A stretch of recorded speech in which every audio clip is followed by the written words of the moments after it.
Olá, boa noite. Líder da bancada ruralista na Câmara, a deputada Tereza Cristina, do DEM, será ministra da Agricultura no futuro governo. E o Jornal da Cultura tem muito mais. Ministério do Trabalho será extinto, segundo Jair Bolsonaro, e questão do emprego ficará com outra pasta. Senado aprova aumento do Judiciário, com o teto salarial passando de 33 para 39 mil reais.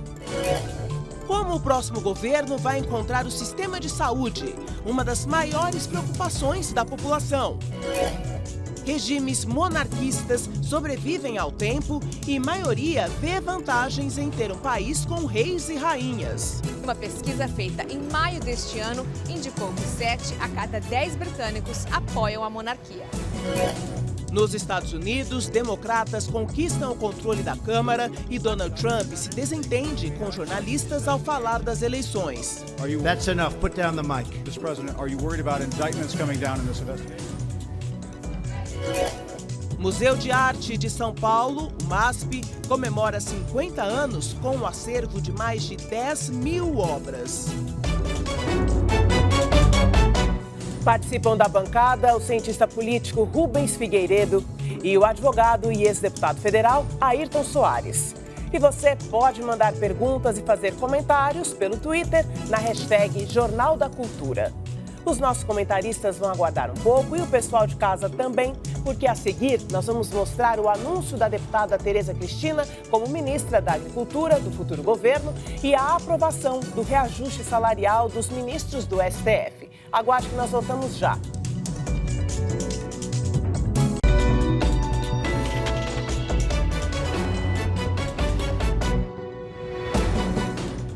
Mais um ministro é confirmado pelo Gabinete de Transição. A primeira mulher e a sexta indicação de Jair Bolsonaro é a deputada Tereza Cristina, que ficou com a pasta da Agricultura. No segundo dia, em Brasília, o presidente eleito voltou a insistir na aprovação de parte da reforma da Previdência ainda este ano. A reforma da Previdência foi analisada durante encontro com Michel Temer. Pedi à Sua Excelência, o presidente eleito, que nos mandasse eventuais projetos que ainda estejam em andamento na Câmara e no Senado, sobre os quais haja interesse de que ainda agora se possa aprová-los. E ele está disposto a colaborar conosco no que for possível nesses últimos dias de 2018. Durante visita de cortesia aqui ao comando da Aeronáutica, o presidente eleito reforçou que as 3 forças estarão representadas em seu governo: Exército, Marinha e a Força Aérea. Na saída, ele amenizou a afirmação do futuro ministro da Economia, Paulo Guedes, que disse que iria dar uma prensa no Congresso para aprovar a reforma da Previdência. A palavra não é prensa, é convencimento. Em seguida, foi ao Supremo Tribunal Federal. Estamos abertos a esse diálogo institucional para estabelecermos um pacto republicano. Ao lado do futuro ministro da Justiça, Sérgio Moro, Bolsonaro esteve também no Superior Tribunal de Justiça. Depois, Moro se encontrou com o ministro da Segurança Pública, Raul Jungmann, e disse que o novo governo deve enviar uma medida provisória ao Congresso para reestruturar o setor. Acredito que o Congresso vai ter essa sensibilidade de aprovar essa medida provisória. Hoje, Bolsonaro confirmou que o general da reserva, Augusto Heleno, vai para o Gabinete de Segurança Institucional e não para a Defesa, como planejado inicialmente. No fim da tarde, foi indicada a primeira mulher para o ministério. A deputada federal pelo DEM do Mato Grosso do Sul e presidente da Frente Parlamentar da Agropecuária, Tereza Cristina, vai ocupar a pasta da Agricultura. O último encontro desta quarta-feira foi com o governador eleito de São Paulo. João Dória disse que apoia o Pacto Federativo, o programa de desestatização e o reforço da segurança pública, que devem ser apresentados por Bolsonaro. E garantiu que os deputados do PSDB querem aprovar a reforma da Previdência ainda neste ano. O que for bom para o Brasil, o presidente terá o nosso apoio, a nossa torcida e o nosso sentimento favorável. Boa noite, Rubens Figueiredo. Boa noite, Ayrton Soares. Muito obrigada pela presença. Bom, foi mais um dia de muita movimentação para o presidente eleito em Brasília e os avanços da reforma da Previdência, mais uma vez, foram cobrados por ele e pela equipe. Ainda há espaço para que algum avanço realmente aconteça neste ano? Rubens, por favor. O clima no Congresso é difícil de avaliar. Eu acho que existe dificuldade de se aprovar esse ano. É uma questão muito polêmica e que começou muito mal. O governo Temer não soube vender adequadamente a questão da Previdência. A sociedade entendeu que era para tirar direitos, quando a reforma da Previdência é para preservar as aposentadorias, diminuir o déficit e diminuir as irregularidades, os privilégios. Vendeu mal no começo, agora está correndo atrás da corda. Mas a verdade é que o país não suporta um déficit de 270 bilhões por ano e crescente. Isso tem que mudar e tem que haver um equilíbrio entre o setor público e o setor privado. Mas para esse ano, mais avanços? Eu acho que pode avançar em alguns pontos. Eu acho a proposta do Paulo Guedes, por exemplo, é muito radical. Você fazer o sistema de capitalização no Brasil de uma hora para outra é muito difícil. Agora, qualquer avanço seria bom para sinalizar para os agentes econômicos, para os investidores, que nós temos um rumo, um caminho. O Brasil tem tudo para crescer nesse próximo mandato. Ayrton. Olha, eu, sinceramente, não vejo com bons olhos esta votação que pode acontecer em cima desse projeto da Previdência. Primeiro, que o projeto é imperfeito, ele tem que ser melhorado. Segundo, porque daqui 2 meses, né, nós estamos em novembro, dezembro, janeiro, assume um novo Congresso. Os novos parlamentares que trazem o peso do voto que os levou para lá. E com essa legitimidade, pode melhor que ninguém legislar sobre essa matéria. Porque essa matéria foi debatida, por exemplo, é contraditório o ministro escolhido para a Casa Civil, o Osni, né, deputado Osni, Onix, ele até pouco tempo atrás estava dizendo que esse projeto eu não aprovei, não aprovo, não se aproveita nada, não é? Bom, agora, o que me parece que isso aí é mais uma jogada que tem em vista a busca da maioria parlamentar. Porque essa aproximação do presidente eleito com o presidente mal visto, né, à época, criticado por todos, inclusive pelo candidato Temer. Essa aproximação tem como objetivo a maioria parlamentar para poder governar. O MDB já está abrindo um flanco para dizer, olha, estamos aqui, vamos participar do governo, como fez em todos os outros governos. Eu só espero que a participação desse MDB com o seu centrão, que é caracterizado por deputados, senadores, que sempre tem um voto vinculado a alguma vantagem, não ocorra nesse novo governo. Porque se começar uma política de aliança no Congresso, com esse pretexto de discutir a Previdência, que vai fazer com o MDB, o partido que vai dar sustentação ao governo Bolsonaro, eu acho que me cheira muito mal.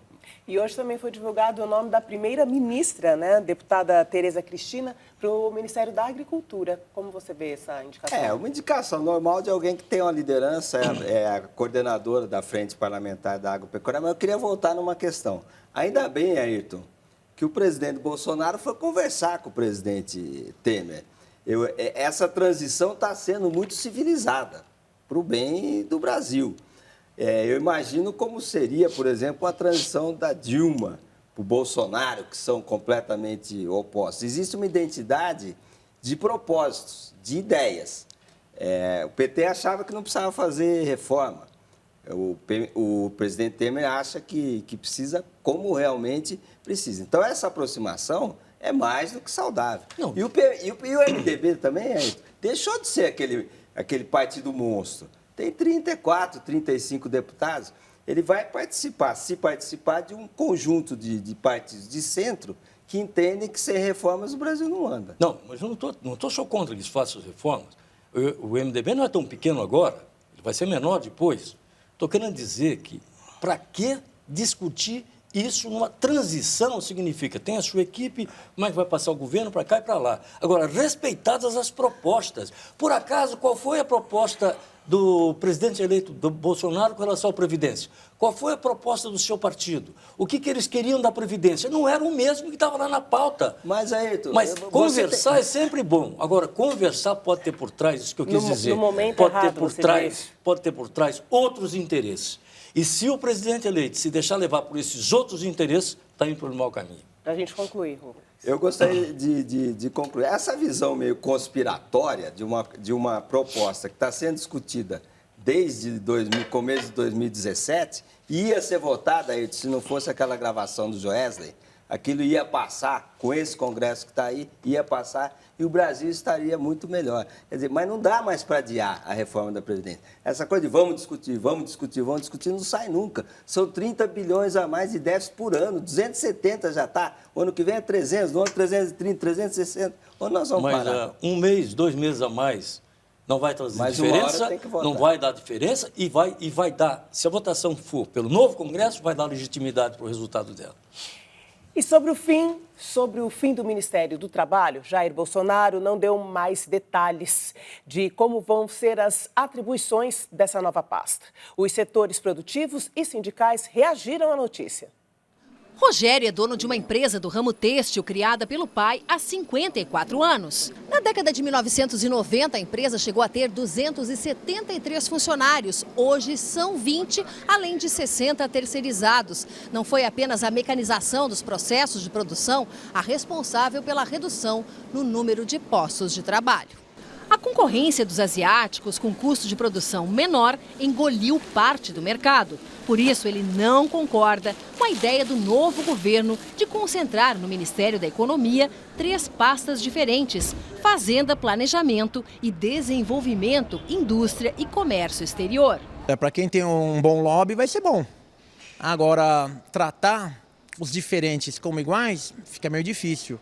A gente não tem os privilégios de uma indústria automobilística, por exemplo, onde os asiáticos produzem aqui dentro para competir. Além da concentração de funções nas pastas da Economia e da Justiça, o presidente eleito Jair Bolsonaro confirmou uma nova fusão de ministérios. Segundo ele, o Ministério do Trabalho será extinto e incorporado por outra pasta, mas não detalhou qual. Parte do setor produtivo defende a criação de uma nova pasta unindo produção, trabalho e comércio. Essa diferença capital e trabalho está cada vez menor. Então, nós imaginamos que juntar tudo isso num ministério só tem efeitos muito positivos para melhorar a produtividade, a competitividade brasileira, a qualificação do empregado. O Ministério do Trabalho existe há 88 anos. Foi criado pelo governo de Getúlio Vargas com o objetivo de criar um equilíbrio de forças entre trabalho e capital. O país tem hoje 12 milhões e meio de desempregados. O Ministério do Trabalho, por exemplo, ele defende o interesse dos trabalhadores, o aperfeiçoamento dos trabalhadores, geração de emprego, que é contraditório, inclusive, aos empresários na indústria, porque o empresário está em busca do lucro e o trabalhador precisa ter condições de trabalho. Eu acho que piora a situação dos trabalhadores ao diminuir o papel do Ministério do Trabalho, porque ele tem um papel de fiscalização, ele tem um papel de busca do diálogo e ele tem o papel de normatizar regras do local do trabalho. Com isso, eu acho que nós perdemos uma... Bom, a tendência desse novo governo de transição, informação, é unir ministérios, fazer fusões e reduzir. Primeiro, eu gostaria de saber o que vocês acham dessa medida e também se é possível absorver os interesses dos trabalhadores em uma pasta maior que tem outros ministérios agregados. Ayrton. Bom, eu não acredito que, se for criada essa pasta, um sindicalista vai ser o ministro. Sinceramente, não acredito. Eu acredito que essa pasta vai ser criada para que os interesses dos trabalhadores fiquem subordinados a algum outro interesse que estão se compondo nessa nova política. Mas eu queria lembrar uma coisa. Eu ouvi o presidente Bolsonaro, eleito, dizer que está em busca da pacificação. Eu quero pacificar o país, um discurso bonito, boas intenções, mas como é que pode querer pacificar o país e já comprar uma briga com o setor sindical unânime nessa matéria, preservando um sindicato de 88 anos de existência, o mais tradicional? É preciso que esse ministério seja modernizado, seja ajustado aos novos tempos, claro, é necessário, sempre é necessário. Agora, extinguir o Ministério do Trabalho, queria dizer que agora, como vi um empresário dizendo aí, não, agora não há mais contradição mais quase entre o capital e o trabalho, dá para trabalhar junto. Aonde? Aonde, se cada vez que a gente vê os empresários brasileiros, até o ministro Paulo Guedes disse, olha, precisamos ver o que vamos fazer com essa indústria brasileira, esses industriais. Vão acabar com esse Ministério da Indústria e Comércio. Mas não é assim. É preciso que seja um governo que possa compor forças em torno de um projeto. Não, o governo vai dizer, não, agora se você é trabalhador, está subordinado a um ministério que é tutelado por um capitão de indústria. Mas esse interesse do capitão da indústria, não é conflitante com o trabalhador, mas ele conflita na medida que o trabalhador quer ganhar mais e o industrial também quer ganhar mais. E na correlação de forças, quem leva vantagem, quem é mais forte. E quem é mais forte com correlação de forças é o trabalhador, não é o industrial. Rubens. Olha, os trabalhadores governaram aí o Brasil por 2 governos Lula, quase 2 a Dilma, e definitivamente não deu certo. Então, o sindicalista como ministro não deu certo. Isso tá comprovado. Agora, não há dúvida que o capitalismo mudou. Essa relação de você ter um empregador, o seu empregado, uma relação de dominação, onde você quer explorar o outro, extrair mais-valia. Isso daí é um conceito completamente ultrapassado nas sociedades modernas. O que você tem hoje é cada vez menos o trabalho formal e cada vez mais emprego. É a freelancerização da economia. As pessoas trabalham por projeto. Você tem cerca de 250 mil motoristas de Uber em São Paulo, ninguém tem carteira assinada. Então, a gente tem que ver como é que esse novo processo produtivo tem que ser acomodado do ponto de vista das instituições. Você veja, não é sinônimo gerar emprego e proteger o trabalhador. Porque quando você protege o trabalhador, o que você faz? Você aumenta o custo dos produtos, você deixa o Brasil sem competição no cenário internacional. Os petistas têm mania de falar assim, ai que bom, o salário subiu acima da produtividade. Isso é horrível. Isso deixa o produto mais caro, o produto brasileiro sem competição no mercado internacional. Então, a gente tem que rever esses conceitos. Eu não sei se acabar com o Ministério é a melhor coisa. Agora, ter saudade do sindicalismo que nós vivemos até agora, achar que a produção é igual era na Inglaterra do século XVIII, isso não pode continuar acontecendo. E hoje, mais cedo, Jair Bolsonaro falou sobre as contas públicas e afirmou que este não é o momento para um reajuste no salário do judiciário. Apesar da declaração, o Senado aprovou agora à noite aumento de 16% para os ministros do Supremo Tribunal Federal e para a Procuradoria-Geral da República. Foram 41 votos a favor e 16 contra o projeto que prevê aumento de 16% nos salários dos ministros do Supremo Tribunal Federal. É de uma irresponsabilidade enorme fazermos isso não com o presidente eleito, mas com o Brasil. Independente desse projeto ser aumentado ou não, o teto do gasto do judiciário no próximo ano será cumprido. Os senadores também aprovaram uma segunda proposta que reajusta no mesmo percentual o salário do Procurador-Geral da República. Como já tem chancela da Câmara, as propostas seguem para o presidente Michel Temer. E se forem sancionadas, a remuneração dos magistrados e do Procurador-Geral da República vai passar de R$ 33 mil para R$ 39 mil. Os textos aprovados hoje estavam parados no Senado há 2 anos. As propostas chegaram ao Congresso em 2015, encaminhadas pelo então presidente do STF, Ricardo Lewandowski. O reajuste deve provocar um efeito cascata na remuneração do judiciário, já que o salário dos ministros do STF representa o teto para o funcionalismo. Isso pode gerar um impacto nas contas públicas de até R$ 6 bilhões. Bom, então, contrariando a fala do presidente, o aumento foi aprovado, né? Aumento para o judiciário. E em tempos de redução de gastos, de tentativa de se enxugar os gastos, onerar as contas em 6 bilhões de reais é um gasto muito importante, não, Ayrton? Eu acho que nenhuma medida devia ser adotada até a posse do novo Congresso. Isso porque a representação popular na Câmara, especialmente na Câmara, mudou substancialmente. Há contingentes novos militando hoje no Congresso Nacional. No Senado também. Então, tudo que se fizer nesse espaço final, nesse mês final, nesse, como é que eu podia dizer, nesse lamentável final do governo Temer, né? Tudo que se fizer agora, a meu ver, vem contaminado por uma questão, não tem mais legitimidade. Essa decisão não podia ser tomada agora. Tem um novo Congresso que assume em janeiro. Esse assunto tem levado a um novo Congresso. Com nenhuma decisão, esse governo não tem personalidade para decidir mais nada. Essa bancada que está lá, ela foi substituída praticamente. Se não foi substituída totalmente, na sua composição, na sua característica, ela foi mudada. Então, nós temos que dar lugar para que os novos decidam daqui para frente. E o presidente Bolsonaro deveria aguardar, com toda cautela, que, assumindo o governo, compusesse uma maioria parlamentar e pudesse discutir essas coisas. Todos os projetos estão na pauta com essa maioria parlamentar que deverá ele procurar obter. Não pelos métodos tradicionais, não se aliando a qualquer preço com o MDB e outros integrantes do Centrão, mas sim aqueles que quiserem aprovar projetos decentes para o Brasil estão comigo. Os que não quiserem estão contra mim. Como você vê, Rubens?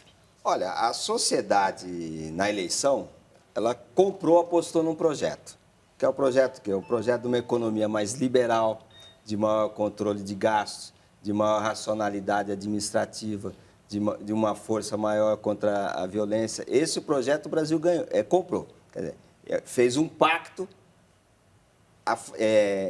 em torno dessas propostas. Então, esse pacto tem que ser respeitado. Quer dizer, não faz nenhum sentido um país que tem coisa de 137 bilhões de déficit, você aumentar em 6 bilhões, é a ideia do Estado saco sem fundo, que anima parcelas consideráveis do nosso parlamento. Não faz nenhum sentido, isso vai contra aquilo que a sociedade sinalizou há pouco mais de 2 semanas. É demais. E apontada em pesquisas como uma das maiores preocupações do brasileiro, a saúde pública exibe problemas que precisam de tratamento. O repórter Rodrigo Piscitelli mostra o quadro que o futuro governante deve encontrar.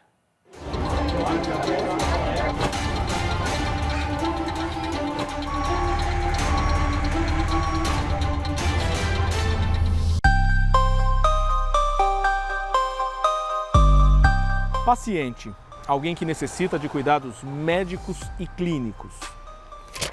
Mas o dicionário registra um outro significado para essa palavra, um adjetivo bem adequado à realidade de muitas unidades de saúde no Brasil. Paciente, a virtude de quem sabe esperar. A demora é a principal queixa dos usuários do SUS, o Sistema Único de Saúde.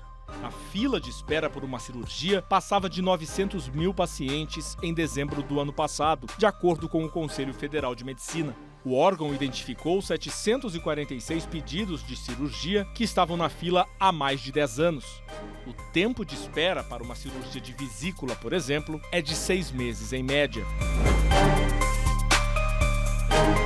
Será que, para acabar com as filas, o país precisa de mais unidades de saúde?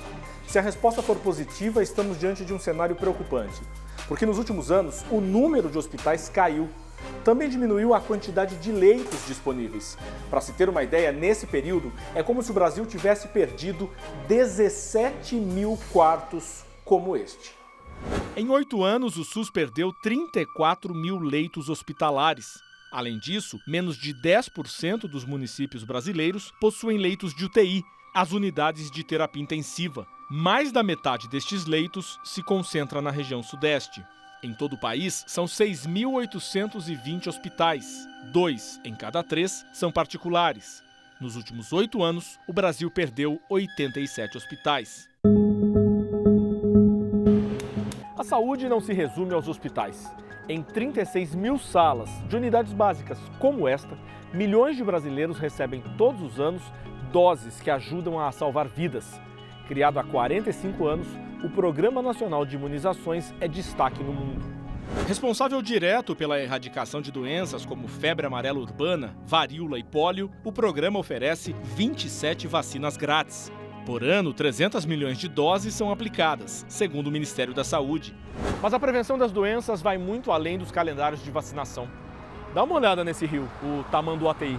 Ele corta boa parte da cidade de São Paulo e não é preciso ser nenhum especialista para ver o nível de poluição. No ano passado, as internações por doenças causadas pela falta de saneamento e acesso à água potável custaram 100 milhões de reais ao país. Segundo o Ministério da Saúde, foram mais de 263 mil internações em 12 meses. 1 em cada 3 municípios registrou epidemias ou endemias ligadas aos problemas de saneamento. As principais doenças foram dengue, diarreia e verminoses. Por enquanto, só 45% do esgoto gerado no Brasil são tratados. A meta do Plano Nacional de Saneamento é universalizar os serviços até 2033. Segundo a Organização Mundial da Saúde, cada dólar investido em água e saneamento básico provoca uma economia de mais de 4 dólares em custos de saúde. No ano passado, a União, os estados e os municípios gastaram juntos mais de 260 bilhões de reais com a saúde pública.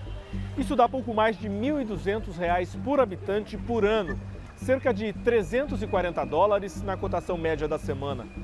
Em países desenvolvidos, onde também há um sistema público como aqui, o gasto médio por habitante no ano gira em torno de 3 mil dólares. Hoje, 3 em cada 4 brasileiros dependem do SUS, que, assim como um paciente, está precisando de tratamento.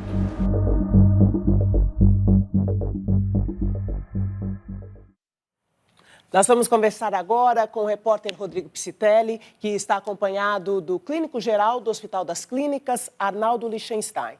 Muito boa noite, Rodrigo. Boa noite, doutor Lichtenstein. Boa noite, Joyce. Boa noite a todos. Doutor, muito se discute no Brasil se o problema da saúde é uma questão de recursos ou de gestão. Nós vimos aí no final da reportagem que, comparando a situação, o gasto per capita do Brasil com países desenvolvidos que também têm um sistema público, a diferença é de quase 10 vezes. Não dá para negar que faltam recursos, não é? É verdade. Boa noite, Joyce. Boa noite, pessoal da bancada, a todos. Se acredita que o Brasil gaste, o governo, mais ou menos 4% do PIB em saúde. Esse número deveria ser no mínimo o dobro. Tá? Então, faltam recursos, mas a gestão também é muito deficiente. Não existe comunicação de um serviço de saúde com outro. Uma unidade básica, com uma UBS, com saúde da família, com hospitais simples, o quaternário. E essa falta de comunicação gera trabalho duplicado. Mais exames pedidos, mais repetir o que já foi feito. Então, uma gestão de comunicação, uma gestão de fazer compras conjuntas de vários hospitais, poderia baratear bastante um recurso que já é pequeno. Joyce, o doutor Arnaldo está na escuta, se vocês aí no estúdio quiserem fazer alguma pergunta. Bom, senão posso seguir por aqui. O que eu gostaria... Pode, Rubens. Doutor, o Brasil ele tem uma Constituição que estabelece o atendimento de saúde integral e universal. O senhor acha que é possível atender, com essa renda per capita intermediária que a gente tem, a sociedade envelhecendo e esse saneamento básico lamentável? Na verdade, quando se fala é um direito do cidadão ter a saúde e um dever do Estado, nós estamos falando que o SUS é um sistema muito bom para cumprir isso. Com todas as suas dificuldades, ela cobre 80% da população. E seu gasto em relação ao privado é 20%. Então, nós temos, de novo, aquela curva, 80% geridos com 20% dos recursos. Então, é possível sim, é possível sim. Seguimos aqui, Joyce, ou devolvemos ao estúdio? Rodrigo, nosso tempo acabou. Muito obrigada pela participação de vocês. Então, boa noite, Rodrigo. Boa noite, doutor Lichtenstein. Até a próxima. Boa noite. No interior de São Paulo, assaltantes foram flagrados atirando com fuzis em helicóptero da Polícia Militar. Imagens gravadas por um morador de Santo Antônio da Alegria mostram o momento dos disparos. O ataque ocorreu durante uma perseguição policial. Pouco antes, a quadrilha roubou e explodiu um carro forte numa rodovia próxima à cidade de Cajuru. Na ação, houve troca de tiros e os criminosos e 2 policiais militares ficaram feridos. Ninguém foi preso. Um intenso tiroteio assustou passageiros do BRT Transcarioca na região de Tanque, em Jacarepaguá, zona oeste do Rio de Janeiro. A ação chegou a interromper os serviços do BRT, que liga a Zona Norte à Zona Oeste do Rio, por quase 2 horas. Moradores da região também gravaram os momentos de desespero. Outro tiroteio foi registrado nos morros da Coroa e do Falé Fogueteiro, no Catumbi. Mais de 1.000 agentes das Forças Armadas e da Polícia Militar realizaram operação para retirar bases da UPP da região. Não há informação de feridos. E veja a seguir as vantagens de um país que vive sob regime monárquico. E ainda, minorias conquistam vaga no Congresso americano nas eleições de meio de mandato.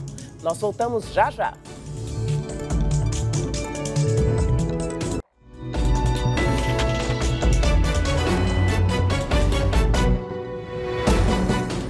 A gente fala agora das eleições americanas. Pela primeira vez, os Estados Unidos elegeram representantes de minorias como muçulmanos, indígenas e refugiados para o Congresso.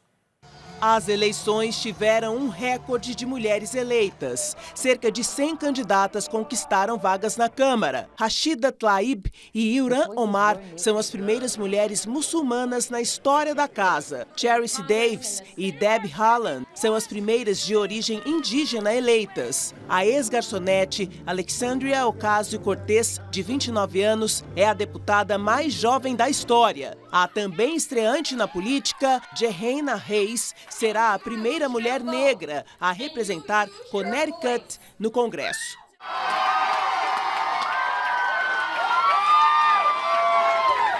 Jared Polis, do Colorado, se tornou o primeiro governador declaradamente gay a vencer a disputa. We are all in this together. É a primeira vez desde 2010 que os democratas conquistam a maioria na Câmara. Até o início da noite, eles elegeram 222 contra 199 republicanos. Isso pode facilitar investigações contra Donald Trump e dificultar a aprovação de projetos. Por outro lado, Trump manteve a maioria no Senado, com 51 republicanos contra 46 democratas. Nos estados, até agora, são 25 governadores republicanos e 22 democratas. Mas os opositores de Trump venceram em 7 estados, onde o presidente ganhou em 2016. Durante uma coletiva hoje, Trump afirmou que tivemos um resultado tremendo e superamos as expectativas, apesar da cobertura hostil da imprensa.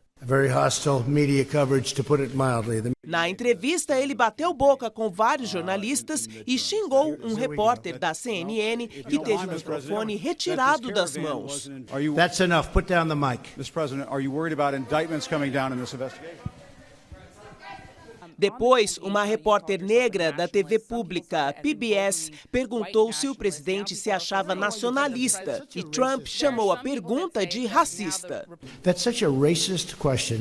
Também nesta quarta-feira, o procurador-geral dos Estados Unidos, Jeff Sessions, anunciou que atendeu ao pedido de demissão feito pelo presidente. Ele era muito criticado por Trump por se recusar a investigar o papel da Rússia na corrida presidencial de 2016. Bom, essa eleição sinaliza uma insatisfação do eleitor americano sobre esse discurso de mais ataque, mais agressivo, que desrespeita as minorias. Parece que esse sentimento de que tudo vai bem, que as pessoas estão aceitando esse discurso e que ele é crescente, não anda muito bem, não é assim. Esse é o modelo americano, é uma coisa fantástica, porque a eleição para o Congresso, especialmente para a Câmara, a cada 2 anos. E o Senado renova parcialmente. O que acontece? Esses 2 primeiros anos são os anos de teste do presidente eleito. Depois ele é julgado. E esse julgamento o Trump perdeu.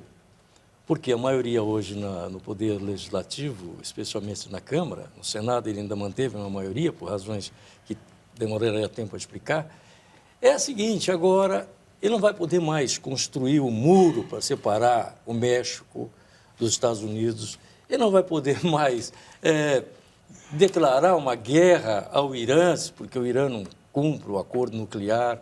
Ele não vai poder mais revogar o Obamacare, que é o SUS que foi colocado lá, uma espécie de SUS para atender as pessoas que o Obama conseguiu aprovar, para atender as pessoas que não têm condições de contratar serviços médicos. Ele, enfim, hoje tem um limite. Além de ter um limite, ele tem uma fiscalização. Vão poder investigar agora os negócios eleitorais feitos com os russos, que deram a ele muito apoio na eleição. Vão poder investigar também as declarações de renda do presidente Trump, que até então estavam boicotadas e barradas. Enfim, eu acho que é um novo ciclo que abre. Esse presidente vai encontrar limites pelos seus arroubos. Eu vi agora ele tratando um jornalista. Eu espero que esse exemplo não seja seguido por nenhum governante. Porque tratar a imprensa como esse Trump trata é desprezível. É não respeitar a liberdade de imprensa. Eu vi o desrespeito e espero que no Brasil isso não se repita. E tem sido um ataque constante, né, Rubens? Mas de uma perspectiva histórica, é normal que essas eleições intermediárias vençam os oposicionistas. Lá nos Estados Unidos, o Ayrton explicou bem, as eleições são a cada 2 anos e o voto é distrital. E há uma tendência natural de que os oposicionistas, eles compareçam à votação, essa tendência é maior do que aqueles que apoiam. Nas eleições para deputados e senadores, mais ou menos 40% dos americanos votam. Para presidente é um pouco mais, bem mais, 60%. Isso aconteceu com o Clinton, aconteceu com o Bush, aconteceu com o Obama, essa derrota. O problema do Trump é que ele vendeu para a sociedade um pacote, está entregando, e a sociedade agora fala, não era bem isso que a gente queria. E ele tem um problema adicional, porque ele tem diversas pendências judiciais que o Ayrton apontou, no parlamento, e isso pode criar dificuldades. Além dele não avançar nos seus projetos, isso pode criar dificuldades e no limite de chegar até o impeachment. O Brasil vive um período republicano há quase 130 anos. A nossa monarquia durou menos de 7 décadas no século XIX. Bem diferente do que a correspondente Juliana Ionezawa vai mostrar agora. Ela explica como funciona a milenar monarquia britânica e por que ela atrai tanto interesse. Uma vez por ano, numa cerimônia cheia de pompa, a Rainha Elizabeth II abre a sessão do parlamento. My lords, pray be seated. A monarquia é a forma mais antiga de governo do Reino Unido. Existe desde a Idade Média. O primeiro rei, Guilherme o Conquistador, foi coroado em 1066 na Abadia de Westminster, em Londres. Exatamente o mesmo local onde a atual rainha foi coroada, em 1953. No século XVII, depois da Guerra Civil, o parlamento formado pelos conselheiros do rei passou a governar o país. Desde então, o Reino Unido é uma monarquia constitucional e o sistema de governo parlamentarista. A rainha é a chefe de Estado, mas quem faz e aprova as leis são os parlamentares. A Câmara dos Comuns, equivalente à nossa Câmara dos Deputados, tem 650 parlamentares. Todos são eleitos pelo povo a cada 5 anos. O líder do partido que tiver mais parlamentares eleitos é apontado pela rainha como primeiro-ministro. Na Câmara dos Lordes, há aproximadamente 800 pessoas que ocupam o cargo pelo conhecimento e não por votação. As duas câmaras debatem e aprovam leis, mas no fim é a rainha quem assina. A Rainha Elizabeth II é a monarca britânica há mais tempo no trono. Ocupa o cargo há 66 anos. Muita gente já nem se lembra de ter tido um outro chefe de Estado. E uma pesquisa feita em maio deste ano indicou que 7 a cada 10 britânicos apoiam a monarquia. Eu amo a monarquia e amo ensinar meus filhos sobre a história. Acho que faz bem para a economia, diz essa mulher. Já o garoto, encantado pelo Palácio de Buckingham, assume que gosta da rainha e acha que a monarquia é boa para o turismo. A diretora do Departamento de Turismo do Reino Unido afirma que é difícil saber quantas pessoas vão ao país somente por causa da realeza. Segundo Patricia Yates, são a história e a herança britânica que atraem as pessoas. Um estudo recente identificou os custos e os benefícios da monarquia. A família real britânica injeta 1 bilhão e 700 milhões de libras na economia do país anualmente, algo em torno de 8 bilhões de reais. E os gastos estariam em torno de 300 milhões de libras, cerca de 1 bilhão e meio de reais. Mas a monarquia não agrada a todos. Um grupo sempre faz campanhas e protestos para fazer do país uma república. David Haig, presidente da empresa de consultoria que fez o estudo, acha ruim a ideia de poder e riqueza hereditários. Mas na prática, funciona, diz ele. In practice, it seems to work quite well. Por enquanto, o interesse na monarquia segue em alta. A dúvida é se o reinado vai continuar agradando depois que a rainha Elizabeth II morrer. Até lá, os entusiastas podem torcer com as palavras do hino nacional, God Save the Queen, ou Deus salve a rainha.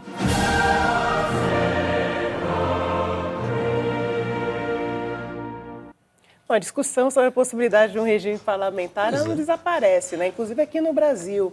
Mas eu acho que essa rainha, ela gosta do poder, porque o príncipe Charles está esperando há 50 anos para ser empossado no trono. E essa rainha, que já tem uma idade razoável, já podia estar cuidando dos bisnetos, não é verdade? E o príncipe Charles, que teve Lady Di como sua mulher, que deu aquela realeza, o encanto da popular que a rainha, que a princesa trouxe, né? Perdeu essa pompa real, perdeu um espaço para ser ocupado, para crescer. Agora, eu acho que é uma coisa que tende a acabar. Na Espanha, também nós temos uma monarquia constitucional também, mas não tem tanta pompa como tem a inglesa. E esse dinheiro que arrecada, na verdade, não sai do bolso da rainha. Se acha que arrecada em função de que toda essa liturgia em torno da realeza atrai turistas do mundo inteiro, e esse turismo traz à Inglaterra uma renda que não traria, que não existiria se não houvesse a realeza britânica. O príncipe Luís Felipe, eleito deputado agora nessa eleição, diz que esse debate, essa solicitação, ela ainda existe, existe essa discussão sobre a possibilidade de se ter o parlamentarismo no Brasil. Como vocês veem essa possibilidade real? O Brasil não é a Inglaterra, né? A Inglaterra, a realeza, ela tem um substrato cultural que é muito importante. Além do que, durante a Segunda Guerra, o príncipe Jorge VI e a rainha Elizabeth tiveram uma postura de coragem, de amor pela Inglaterra e de defesa da ilha, que até hoje é lembrada pelos ingleses. Eu, particularmente, acho um charme. Quando a gente assiste os filmes do Churchill, o respeito que ele tinha pelo rei, e não era um respeito de subalterno, não, um respeito porque ele admirava o rei. Então, eu acho muito bonito. O Ayrton citou o caso da Espanha, quando aquele maluco do Terreiro Molina invadiu o parlamento espanhol, o rei João Carlos se encheu de medalha, foi para a televisão e falou, aqui não vai ter golpe. É um moderador. E o golpe refluiu. Quer dizer, não é só um papel decorativo, tem um papel institucional importante. Agora, o Brasil já é uma república desde há muito tempo. Eu acho que o parlamentarismo, pelas condições do nosso sistema partidário, seria algo interessante, porque o gabinete cai quando você deixa de ter apoio parlamentar. E como o Brasil precisa muito de reforma, seria uma proposta interessante para agilizar a votação. Mas, Rubens, só para lembrar uma coisa, nós votamos, eu não estou bem certo se nós votamos quando houve o último plebiscito, que era parlamentarismo, presidencialismo e tinha monarquia. Forma de governo, monarquia. Eu me lembro que o deputado Cunha Bueno era um deputado que lutava pela monarquia, apoiado por esse príncipe. E o plebiscito diz, não, monarquia nós não queremos aqui não. Deviam ter optado pelo parlamentarismo. Eu trabalhei pelo parlamentarismo na época.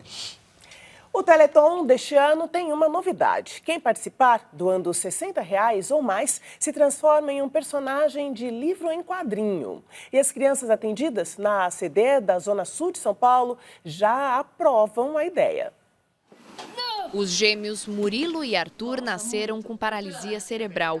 Os dois são atendidos na ACD e contam com os cuidados da mãe, Rafaela, e do irmão mais velho, Luan. A gente conhece muitos casos lá na ACD e é uma força que a gente tira de milhares de mães que estão na luta e que cada um tem a sua diversidade, mas sempre com muito amor e carinho. Mais cedo, a família teve consulta na ACD. Eles nem imaginavam que, chegando lá, Luan, Arthur e Murilo seriam os primeiros a receber a novidade do Teleton deste ano. Os irmãos viraram personagens de um livro junto com os mascotes Tonzinho e Nina. Surpresa que rendeu gritos e palmas dos gêmeos. Em Invenções Extraordinárias, as crianças descobrem as grandes invenções da humanidade, como o fogo e o avião. Qualquer pessoa que doar R$60 ou mais para o Teleton pode criar o seu próprio avatar. É só escolher a aparência do seu personagem e depois o livro chega impresso em casa. Agora eu vou fazer o passo a passo do processo para mostrar como é que funciona. No site livroteleton.com.br, basta digitar o número do voucher gerado após a doação. Para dar vida ao avatar, o usuário pode escolher cor de pele, olho e cabelo, roupinhas, sapato e outras características. A criança que entra na história com Tonzinho e Canina, ela pode ser uma criança com deficiência ou não. O Teleton é responsável por metade das doações anuais da ACD. Por isso, todos os anos são criadas novidades para potencializar a corrente de solidariedade.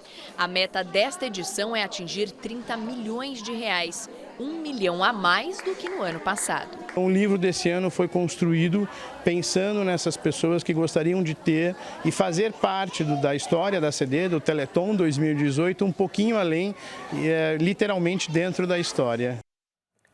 Em parceria com o SBT, a TV Cultura transmite o Teleton a partir das 11h15 da noite, na próxima sexta-feira. O Teleton incentiva doações para a ACD, a Associação de Assistência à Criança Deficiente.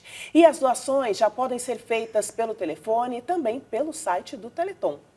Ayrton. Olha, eu só queria complementar esse trabalho que a TV Cultura está fazendo, essas doações, R$10 que você colabore, não só para a ACD, para as outras entidades respeitáveis que existem nessa mesma área, são muito importantes. Então, R$10, 1000 vezes R$10 já é um bom dinheiro. 10 mil vezes R$1.000, R$10 é um bom dinheiro. Então, com pouco que você possa colaborar, eu acho que vale a pena. Vá conhecer a ACD e você vai ver o que pode ser feito pelas crianças, independente de governo. Mas, claro, com o apoio do governo sempre. É um trabalho incrível. E veja em instantes, China apresenta a réplica da futura estação espacial. E mais, os 50 anos do prédio do Museu de Arte de São Paulo. Aguarde que nós voltamos já já.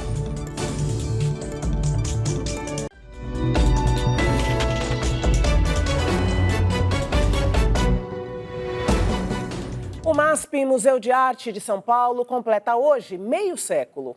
O prédio é tombado pelo patrimônio histórico e seu acervo uma referência mundial.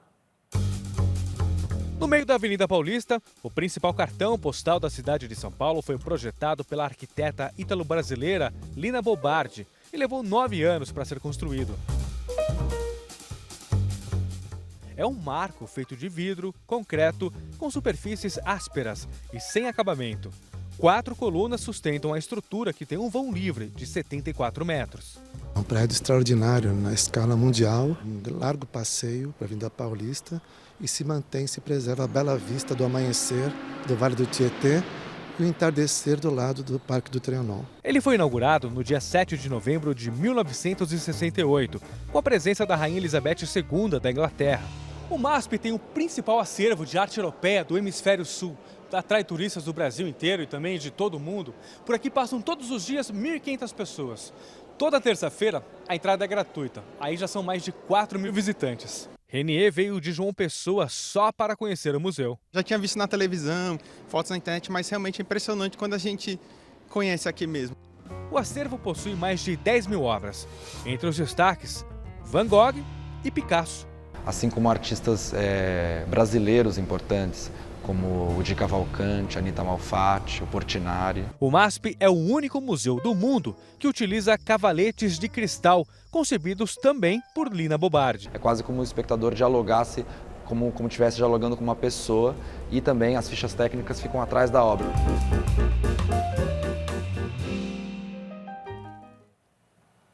Agora nós vamos ver mais algumas mensagens enviadas na hashtag Jornal da Cultura, que estão aqui no telão. O primeiro é o Consul Miller, e ele diz: então, o Brasil ainda é um país monarca, pois somos regidos por algumas famílias bem poderosas. A Cássia Alencar diz: esse reajuste salarial para o judiciário é no mínimo ultrajante para milhões de brasileiros que continuam recebendo um salário ridículo. E a Sandra diz: só a elite merece a atenção dos governantes. Lamentável. Quem você responde, Rubens? Então, por quê? Porque a sociedade comprou outro projeto há 2 semanas atrás. Quer dizer, o Brasil, a sociedade brasileira, a opinião pública, os eleitores, as pessoas, os trabalhadores, estão contra essa ideia de você ficar dando aumentos salariais indefinidamente para uma casta, para as corporações. Quer dizer, o Brasil tem que ser para os brasileiros, ele não pode ser para corporação 1, 2, 3, 4, 5. E o Congresso Nacional tem que ter responsabilidade e perceber o momento pelo qual o Brasil passa. Nós temos 140 bilhões de déficit. Aí bota 6 aqui, 8 ali, 14 ali. Onde nós vamos parar? Uma hora isso tem que acabar. Por isso que a sociedade também fez essa renovação tão grande no parlamento. Ayrton. Eu acho que o Consul Miller. Consul Miller. Consul Miller. Que o Brasil ainda é um país monarca, né? Eu acho que ele está se referindo às famílias que ocupam quase praticamente um domínio na imprensa brasileira, né? Vários estados do país.